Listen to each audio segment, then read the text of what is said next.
ഏറ്റവും പ്രിയപ്പെട്ട plus two കൂട്ടുകാരെ നമസ്കാരം. ഒരുപാട് ആൾക്കാർ എനിക്ക് ഇന്നലെയും ഇന്നുമായിട്ട് ഇങ്ങനെ മെസ്സേജ് അയച്ചുകൊണ്ടൊക്കെ ചോദിക്കുന്നുണ്ട്. ഇതുവരെ മാത്സ് ഒന്നും പഠിച്ചിട്ടില്ല, ചില ചാപ്റ്റേഴ്സ് ഒന്നും ഒരു ബേസ് പോലും ഇല്ല, ഇനി പഠിച്ചു തുടങ്ങിയാൽ തീരുമെന്നറിയില്ല, എന്ത് പഠിക്കണമെന്നറിയില്ല, എവിടെ തുടങ്ങണമെന്നറിയില്ല. അപ്പോൾ അവരാകെ പ്രശ്നത്തിലാണ്. അവരെന്നോട് ചോദിച്ചത് ഞങ്ങൾ ഈ ചാപ്റ്റർ സ്കിപ്പ് ചെയ്യട്ടെ, അല്ലെങ്കിൽ ഏതൊക്കെ ചാപ്റ്റർ ഞങ്ങൾക്ക് സ്കിപ്പ് ചെയ്യാൻ പറ്റും എന്നുള്ള പ്രശ്നങ്ങളൊക്കെ ആയിരുന്നു. അപ്പോൾ ഞാൻ അവർക്ക് പറഞ്ഞു കൊടുത്തൊരു സൊല്യൂഷൻ, നിങ്ങൾ കുറച്ച് ചോദ്യങ്ങൾ കൃത്യമായിട്ട് പഠിക്കും. എല്ലാ ചാപ്റ്റേഴ്സും ഫുള്ളായിട്ട് പഠിക്കാൻ ബുദ്ധിമുട്ടാണെങ്കിൽ അതിൽ നിന്ന് വരുന്ന വളരെ ഇമ്പോർട്ടൻ്റ് ആയിട്ടുള്ള കാര്യങ്ങൾ നിങ്ങൾ തീർച്ചയായിട്ടും പഠിക്കുക. നിങ്ങൾക്ക് പാസ്സാവാനുള്ളത് അവിടെ തന്നെ ഉണ്ടാവും എന്നുള്ളതാണ്. അപ്പോൾ അവരോട് ഞാൻ പറഞ്ഞ കാര്യങ്ങൾ, ഈ ഒരു പ്രശ്നം നിങ്ങൾ അനുഭവപ്പെട്ടിട്ടുണ്ടെങ്കിൽ നിങ്ങളോടും പറയുകയാണ്.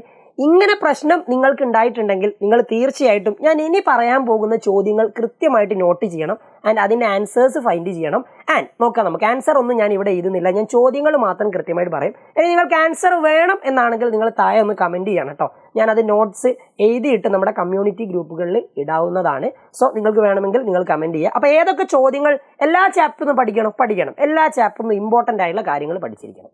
ആദ്യത്തെ ചാപ്റ്റർ, അതായത് ഓണം എക്സാമിന് ശേഷം വരുന്ന ചാപ്റ്റേഴ്സ് എന്നാണല്ലോ കൂടുതൽ weightage.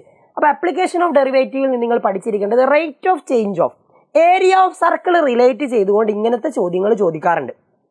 Rate of change of area of circle with respect to റേഡിയസോ അല്ലെങ്കിൽ with respect to time, rate of change മാത്രം ചോദിക്കാറുണ്ട്. അപ്പോൾ ഈ ടൈപ്പ് ക്വസ്റ്റ്യൻസ് ഒന്ന് നോക്കി വെക്കണം. ഇത് സ്ഥിരമായിട്ട് ചോദിക്കുന്നതാണ്. ഒരു 2 മാർക്കൊക്കെ നിങ്ങൾക്ക് എക്സ്പെക്ട് ചെയ്യാവുന്നതാണ്, ഈസി ആയിട്ട് കിട്ടാവുന്നതാണ്. ഇനി അതേപോലെ ഈ ചാപ്റ്ററിൽ വരുന്ന വളരെ ഇമ്പോർട്ടൻ്റ് ആയുള്ള ഒരു ക്വസ്റ്റ്യൻ ആണ്, ഒരു ഫംഗ്ഷൻ തന്നിട്ട് അത് ഇൻക്രീസിംഗ് ആണോ ഡിക്രീസിംഗ് ആണോ എന്ന് ചോദിക്കും. ഇതെല്ലാവർക്കും ചെയ്യാൻ പറ്റുന്നതാണ്. ഫംഗ്ഷൻ ഇൻക്രീസിംഗ് ആണെങ്കിൽ ഫംഗ്ഷൻ്റെ ഡെറിവേറ്റീവ് ഗ്രേറ്റർ ദാൻ 0 ആയിരിക്കും, ഡിക്രീസിംഗ് ആണെങ്കിൽ ലെസ് ദാൻ 0 ആയിരിക്കും. ഈ ക്വസ്റ്റ്യൻ പഠിച്ചിരിക്കണം. ഇവിടെ ഫംഗ്ഷൻ മാറിയേക്കാം, പക്ഷേ ഇതേ ഒരു ടൈപ്പ് ക്വസ്റ്റ്യൻ നിങ്ങൾക്ക് എക്സ്പെക്ട് ചെയ്യാവുന്നതാണ്.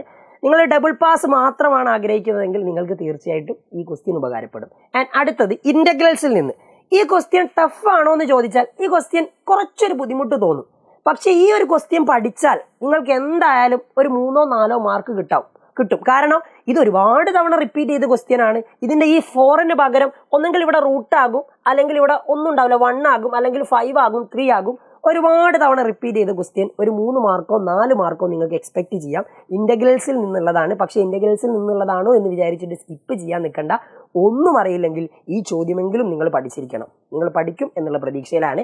ആൻഡ് അടുത്തത് ഇതും ഒരു 3 മാർക്കിന് വരാൻ പോകുന്ന ക്വസ്റ്റ്യൻ ആണ്. കഴിഞ്ഞ ക്രിസ്മസ് എക്സാമിന് ചോദിച്ചിട്ടുണ്ട്, ഇപ്രാവശ്യം ചോദിക്കുമോ എന്ന് ചോദിച്ചിട്ടുണ്ടെങ്കിൽ ഇതല്ലെങ്കിൽ പാർട്സ് വെച്ചിട്ടുള്ള ഏതെങ്കിലും ഒരു ക്വസ്റ്റ്യൻ. അപ്പോൾ ഈ ഒരു ചോദ്യം പഠിച്ചാൽ തന്നെ നിങ്ങൾക്ക് ഇൻ്റഗ്രേഷൻ ബൈ പാർട്സ് കിട്ടും.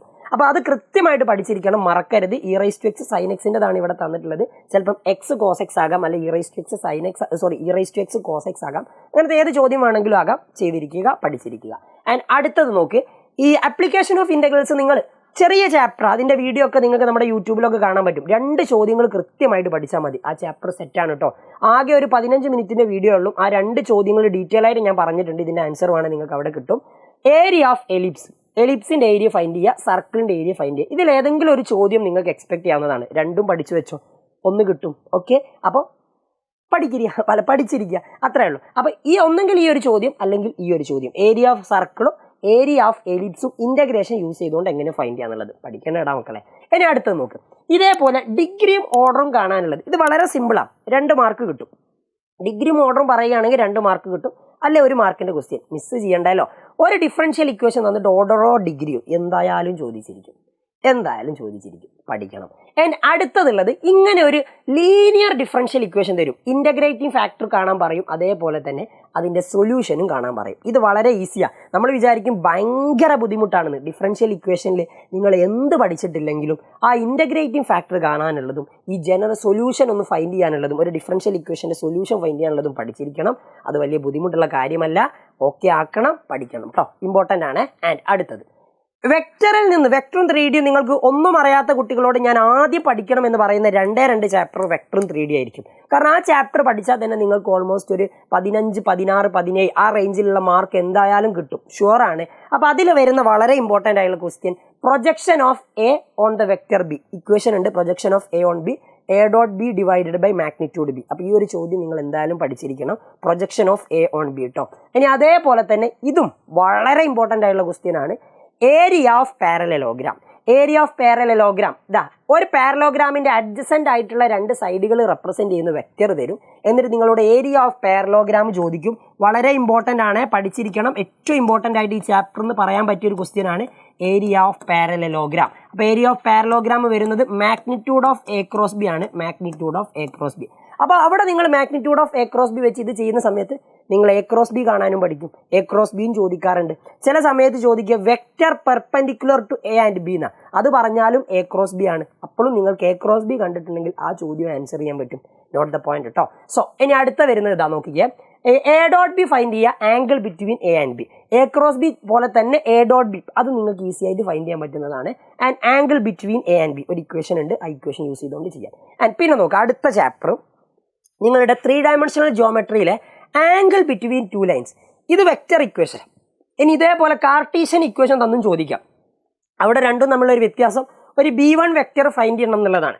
അത് ഈസി ആയിട്ട് ചെയ്യാം. ഈസിയാണ് കേട്ടോ. ഇതിൻ്റെ ഷോർട്ട് ക്വസ്റ്റ്യൻ ഒക്കെ നമ്മുടെ ചാനലിൽ നിങ്ങൾക്ക് അവൈലബിൾ ആയിരിക്കും, ഒന്ന് കണ്ടു നോക്കണം. And shortest distance between 2 lines. ഇതിലും A1 A2 B1 B2 എന്ന് പറഞ്ഞ 4 വെക്ടേഴ്സ് ഫൈൻഡ് ചെയ്തിട്ട് അതൊക്കെ ഇവിടെ തന്നെ കിട്ടും. ഇതാണ് A1 വെക്റ്റർ, ഇതാണ് B1 വെക്റ്റർ, ഇതാണ് A2 വെക്റ്റർ, ഇതാണ് B2 വെക്റ്റർ. ഇതിൻ്റെയൊക്കെ ആൻസർ നിങ്ങൾക്ക് നമ്മുടെ ഷോർട്ട് ക്വസ്റ്റ്യൻ ആയിട്ട് ചാനലിൽ അവൈലബിൾ ആണ്, കണ്ടു നോക്കണം. Shortest distance between 2 lines. ഇത് കാർട്ടീഷ്യൻ ഫോമിലും തരാം. ഇത് വെക്റ്റർ ഫോം ആണ്, കാർട്ടീഷ്യൻ ഫോമിലും തരാം. അപ്പോൾ അങ്ങനെ വന്നാലും ഇങ്ങനെ വന്നാലും നിങ്ങൾക്ക് ചെയ്യാൻ പറ്റണം, അത്രയേ ഉള്ളൂ. അപ്പോൾ 3Dയിൽ നിന്ന് ചോദിക്കാൻ ചാൻസ് ഉള്ള വളരെ ഇമ്പോർട്ടൻ്റ് ആയിട്ടുള്ള ക്വസ്റ്റ്യൻ ആണ് ഇത് രണ്ടും. അപ്പോൾ ഇത്രയും ചോദ്യങ്ങൾ നിങ്ങൾ പെർഫെക്റ്റ് ആയിട്ട് പഠിച്ചോ, നിങ്ങൾക്ക് എന്തായാലും പാസ്സാകാനുള്ള മാർക്ക് കിട്ടും. ഇനിയും ബുദ്ധിമുട്ടാണെങ്കിൽ നിങ്ങൾ എന്തായാലും കമൻറ്റ് ചെയ്യുക. സാർ ഞങ്ങൾക്ക് ഈ ചോദ്യം ഒന്നും ചെയ്യാൻ അറിയില്ല എന്നാണെങ്കിൽ നിങ്ങൾ താഴെ ധൈര്യപൂർവ്വം കമൻറ്റ് ചെയ്തോ. ഇതിൻ്റെയൊക്കെ സൊല്യൂഷൻ ഞാൻ എഴുതിയിട്ട് നമ്മുടെ വാട്സപ്പ് കമ്മ്യൂണിറ്റിയിൽ നിങ്ങൾക്ക് വേണ്ടി അയച്ചു തരാം. വേണമെങ്കിൽ നിങ്ങൾ താഴെ കമൻറ്റ് ചെയ്യാം കേട്ടോ. So all the best. ബാക്കിയുള്ള കാര്യങ്ങളൊക്കെ നമ്മൾ നമ്മുടെ വൈകുന്നേരത്തെ 3 മണിയുടെ ലൈവിൽ ഡിസ്കസ് ചെയ്യുന്നതായിരിക്കും. ഒരുപാട് ചോദ്യങ്ങൾ പഠിക്കാം, ഒരുപാട് ചോദ്യങ്ങൾ നമുക്ക് പതിയെ പ്രാക്ടീസ് ചെയ്തുകൊണ്ട് മെല്ലെ പോകാം. 3 മണിക്ക് നമ്മൾ സ്റ്റാർട്ട് ചെയ്യുന്നത് അതുകൊണ്ടാണ്. ഓക്കെ, അപ്പോൾ അടിപൊളിയായിട്ട് പഠിക്കുക.